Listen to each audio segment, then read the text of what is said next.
Though we are taught to forgive for ourselves, and a lot of people may be in regret, but their regret doesn't mean reentry. That doesn't mean that they get a chance to re-enter your life. A lot of your lives probably will never be the same after what you probably endured. A lot of chosen vessels can attest to this. You have so many wounds, so many scars from the battle that you have been fighting your whole life, ever since childhood. The lies, the secrets. But only a few will really regret what's going on. Only a few will regret. But their regret does not mean they are able to re-enter your life. You have to maintain your peace. And when you let people re-enter your life, it goes to pieces. You can't allow people to overstep their bounds, practically destroy you, and put you under complete isolation or smearing you. You have to get to the point where you forget who people are and start to think about who you are and what you have endured and what you can do to get through it. Their regret doesn't require reentry. It doesn't. Nor does it deserve it. Because this time you may not survive what somebody can put you through. There's people all over the world that's been through horrific things. Their lives changed forever.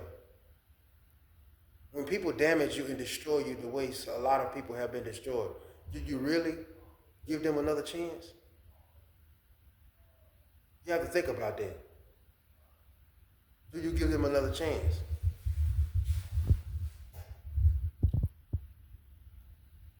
They regret it, but that does not mean they re-enter your life.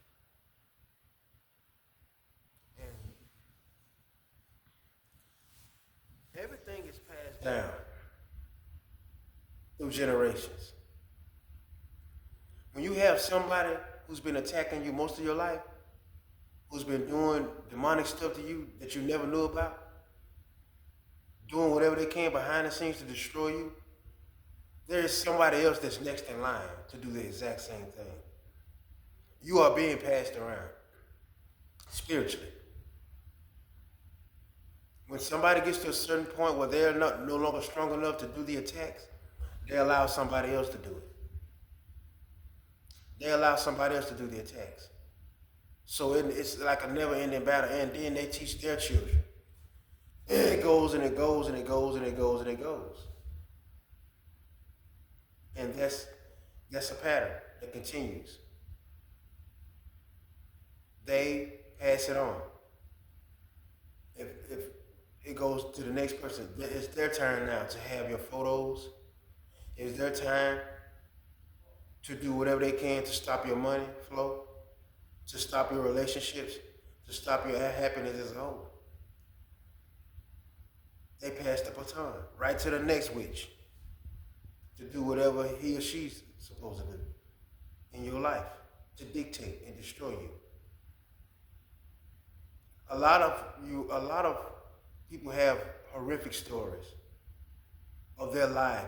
A lot of them are figuring it out, that it's the worst thing that you can ever imagine that you've been through. And it's a wonder you're still alive. But God has had his hands on you. If you're breathing now, it's because of him. It's not because nobody spared you. Because trust me, a lot of people probably want you gone bad, but they haven't got it yet. Because that's the power of God. He has a mission for you. And nothing can stand in the way of that. It doesn't matter how many monitoring spirits you have. It doesn't matter how many people look up online and try to get hitmen.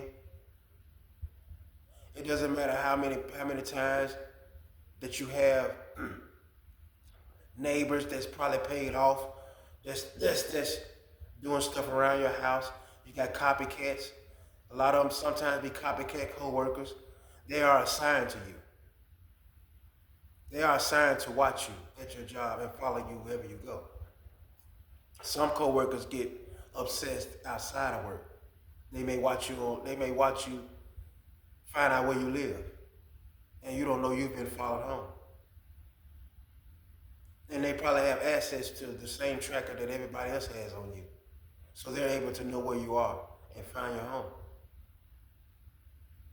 You may have somebody that's completely obsessed with you to the point where they watch you outside the job and try to destroy your life, just like everybody else is. But they will not succeed.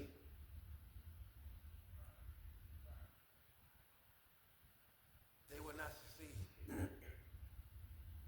The only one that's going to succeed in this is God, which means you will succeed because God is going to always get what he wants. The devil tries, God does. That's the difference. So understand that you're special. That's why it takes a special amount of people to try to throw you off. Because you're built for it too. Not everybody can take and go through the things that you probably have been through. Not everybody would have survived. They would have went crazy by now. A lot of people would lose it being a sacrificial lamb for people who are demonic. You have a bigger purpose, and it will be fulfilled. And nobody will be able to stop